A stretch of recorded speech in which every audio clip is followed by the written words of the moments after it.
नमस्कार, SBT news में आपका स्वागत है। पेश है 1 सितंबर गुरुवार दोपहर 3:15 बजे राजस्थान की 15 बड़ी खबरें। सबसे पहले एक नजर डालते हैं आज की हेडलाइंस पर। सुप्रीम कोर्ट का बड़ा फैसला, 1997 के बाद रिटायर निजी स्कूलों के टीचर्स को मिलेगी ग्रेच्युटी। अमन मर्जी से दुकान का निरीक्षण नहीं कर पाएंगे डीसीओ। 15 लाख टन चना दाल सस्ते दाम पर जारी करेगी सरकार। पशुधन सहायकों की हड़ताल ने बढ़ाई लंपी संक्रमण की चिंता। और राजस्थान में 7 सितंबर से फिर सक्रिय होगा मॉनसून। और अब खबरें विस्तार से। सुप्रीम कोर्ट ने प्राइवेट स्कूल के शिक्षकों को बड़ी राहत दी है। शीर्ष अदालत ने निजी स्कूलों के शिक्षकों को ग्रेच्युटी के अधिकार देने वाले 2009 के कानून को बरकरार रखा है।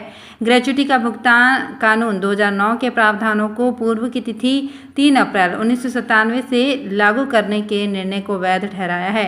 निजी स्कूलों को अब उन सभी शिक्षकों को ग्रेच्युटी देनी होगी जो 1997 के बाद सेवानिवृत्त हुए हैं। जस्टिस संजीव खन्ना और बेला एम त्रिवेदी की पीठ ने independent schools federation of India द्वारा दायर 20 से अधिक याचिकाओं को अन्य निजी स्कूलों के साथ खारिज कर दिया।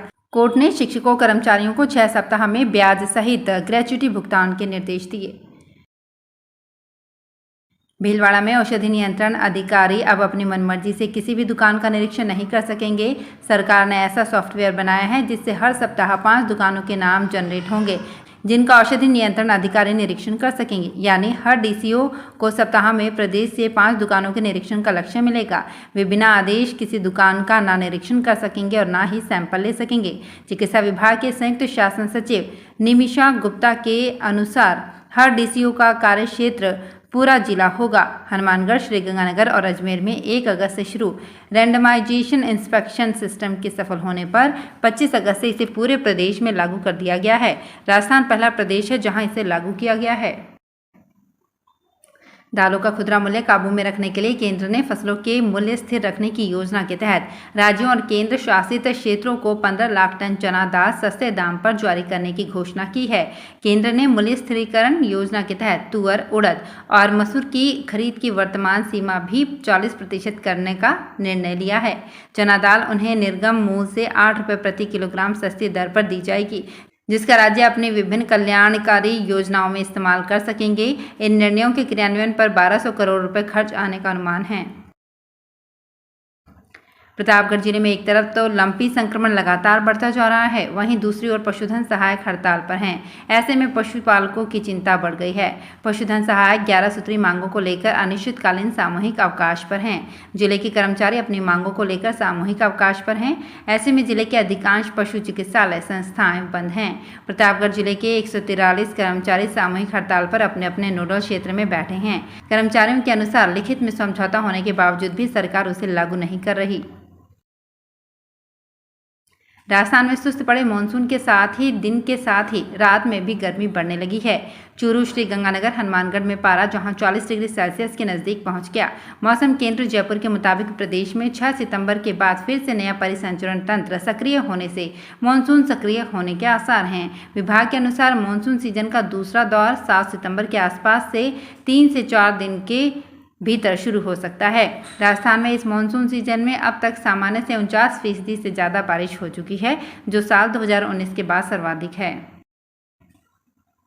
देश भर में बढ़ती महंगाई के खिलाफ कांग्रेस 4 सितंबर को दिल्ली में हल्ला बोल रैली करने जा रही है, लेकिन कांग्रेस की तमाम कोशिशों के बावजूद अभी तक महंगाई को चुनावी मुद्दा नहीं बनाया जा सका है। देश में विधानसभा, लोकसभा के चुनाव में कांग्रेस महंगाई के मुद्दे पर चुनाव नहीं लड़ पाई है। राजस्थान के पूर्व डिप्टी सीएम सचिन पायलट का कहना है कि देश में महंगाई एक बहुत बड़ा मुद्दा है, लेकिन केंद्र सरकार इस मुद्दे से ध्यान हटाने के लिए दूसरे मुद्दे ले आती है। लेकिन अब माहौल बदल रहा है। उन्हें दावा किया गया है कि दिल्ली में महंगाई के खिलाफ रैली में राजस्थान से भी बड़ी संख्या में लोग पहुंचेंगे। राज्यपाल कलराज मिश्र शुक्रवार से 2 दिवसीय प्रवास पर जोधपुर और पाली दौरे पर रहेंगे। राज्यपाल जोधपुर में सरदार पटेल पुलिस यूनिवर्सिटी के कामकाज की समीक्षा करेंगे। शाम को उनका एक और स्थानीय कार्यक्रम है। अगले दिन वे पाली के जॉर्डन जाएंगे। प्रस्तावित कार्यक्रम के अनुसार राज्यपाल कलराज मिश्र 2 सितंबर को सुबह 11:15 बजे जोधपुर एयरपोर्ट पहुंचेंगे। वे 11:30 बजे विश्वविद्यालय की समीक्षा बैठक में भाग लेंगे। शाम 5:40 पर वे कायलाना जाएंगे तथा रात्रि विश्राम सर्किट हाउस में करेंगे। शनिवार को सुबह 10:15 बजे जॉर्डन पाली के लिए रवाना होंगे।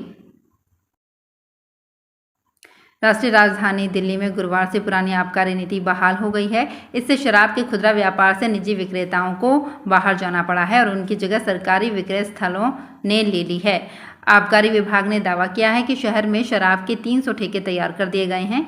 हालांकि व्यापार विशेषज्ञों ने कहा कि पहले दिन इनमें से करीब 240 ठेके खुलेंगे। इससे पहले बुधवार को निजी ठेके बंद हो चुके हैं। आबकारी विभाग ने अब तक भारत में निर्मित विदेशी शराब के 130 ब्रांड और 230 विदेशी ब्रांड का ही पंजीयन किया है। अब पुरानी नीति बहाल होने का मतलब है कि निजी ठेके जो छूट देते थे अब वो नहीं मिलेगी। बारिश के कारण जोधपुर शहर की क्षतिग्रस्त सड़कों की मरम्मत का कार्य शीघ्र शुरू होगा। शहर में सड़कों की दुर्दशा को लेकर मुख्यमंत्री अशोक गहलोत की चेतावनी के बाद जिला प्रशासन अब एक्शन मोड में आ चुका है। गहलोत के जयपुर रवाना होने के बाद जिला कलेक्टर ने सभी संबंधित विभागों के अधिकारियों की बैठक बुला 2 दिन के भीतर मरम्मत कार्य शुरू करने को कहा है। जिला कलेक्टर ने बैठक में संबंधित अधिकारियों को निर्देश दिए कि इस कार्य में गुणवत्ता के साथ किसी भी प्रकार का समझौता स्वीकार नहीं होगा। यदि गुणवत्ता में कमी पाई गई तो संबंधितों के विरुद्ध कठोर कार्रवाई की जाएगी।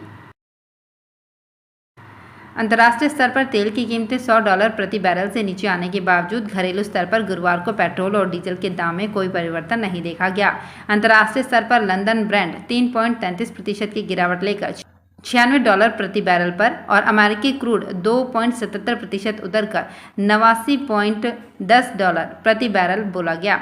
जयपुर में अभी पेट्रोल के दाम $108.48 और डीजल के दाम $93.72 प्रति लीटर हैं। जोधपुर शहर में गुरुवार को विभिन्न समाजों की ओर से सप्त ऋषियों और पूर्वजों के प्रति आस्था व्यक्त करने का पर्व ऋषि पंचमी श्रद्धापूर्वक मनाया गया। वहीं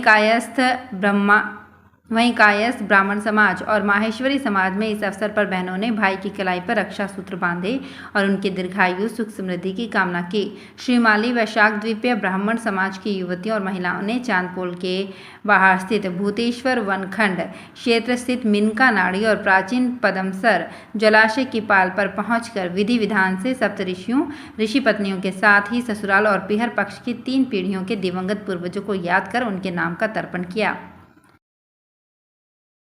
मानसून के दौरान इन दिनों बया पक्षी घोंसला बनाने और जोड़ा बनाने में व्यस्त होते हैं। घोंसला नर पक्षी ही बनाता है जो आधा बनने के बाद मादा को पसंद होने पर उसी से जोड़ा भी बनाती है। इसके लिए पहले घोंसला आधा बनने के बाद मादा इसका निरीक्षण करती है। घोंसला पसंद आने पर ही इसे पूरा करने और जोड़ा बनाने की स्वीकृति देती है। इन दिनों इनका प्रजनन काल चल रहा है। इसी समय ये चिड़िया अपना जोड़ा बनाने और घोंसला बनाने में व्यस्त है, जो कंटीले पेड़ों पर झूलते टहनियों से लटकते हुए घोंसले बना रहे हैं। मादा को रिझाने के लिए कई बार नर को 2 से 3 घोंसले तक बनाने पड़ जाते हैं।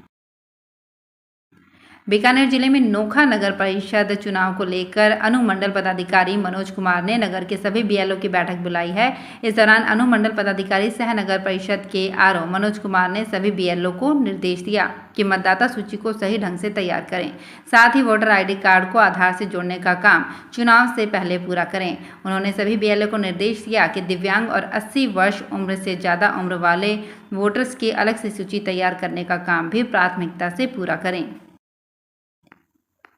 सेना में अग्निवीर की भर्ती के लिए पहली बार युवाओं को धर्म प्रमाण पत्र देना होगा, लेकिन जिला प्रशासन का कोई भी अधिकारी इसे बनाने को तैयार नहीं है। उनका कहना है कि जाति प्रमाण पत्र बनता है, धर्म प्रमाण पत्र बनाने का कोई नियम ही नहीं है। अपने बेटे का धर्म प्रमाण पत्र बनाने के लिए 30 दिन से भटक रहे पूर्व सैनिक ने राजस्थान और भारत सरकार की वेब पोर्टल पर शिकायत की है। बीकानेर, श्रीगंगानगर, हनुमानगढ़, चूरू और झुंझुनू सहित 5 जिलों की सेना में अग्निवीरों की भर्ती बीकानेर में 4 सितंबर से होगी, जिसमें 90,000 युवा भाग लेंगे। सेना भर्ती में पहली बार उम्मीदवारों से धर्म प्रमाण पत्र मांगा गया है। बीकानेर जिले सहित राजस्थान में मानसून की अच्छी बारिश से किसानों की इस बार बांछें खिल उठी हैं। खरीफ का रकबा 16 लाख हेक्टेयर तक पहुंच गया है, यानी जिसने बीज बोया वहां अच्छा उत्पादन होगा। इसके साथ साथ अब रबी में भी किसानों को पूरा पानी मिलेगा, क्योंकि पौंग डैम का जलस्तर 1382 फीट तक जा पहुंचा है। सिर्फ 8 फीट डैम खाली है। इससे अकेले बीकानेर में 32,000 हेक्टेयर में ज़्यादा बिजाई होगी और 1.25 लाख मीट्रिक टन अन्न पैदा होगा। पिछले साल हिमाचल प्रदेश में बारिश कम होने के कारण पौंग डैम 1370 फीट के आसपास ही भरा था, जिसके चलते कृषि विभाग ने किसानों को गेहूं बिजाई के लिए मना किया था। तो फिलहाल इस बुलेटिन में इतना ही, फिर हाजिर होंगे कुछ और बड़ी खबरों के साथ। अगर आप भी अपने आसपास की छोटी बड़ी और महत्वपूर्ण खबरों से अपडेट रहना चाहते हैं तो सब्सक्राइब कीजिए हमारे चैनल एसपीटी न्यूज को और प्रेस कीजिए बेल आइकन पर।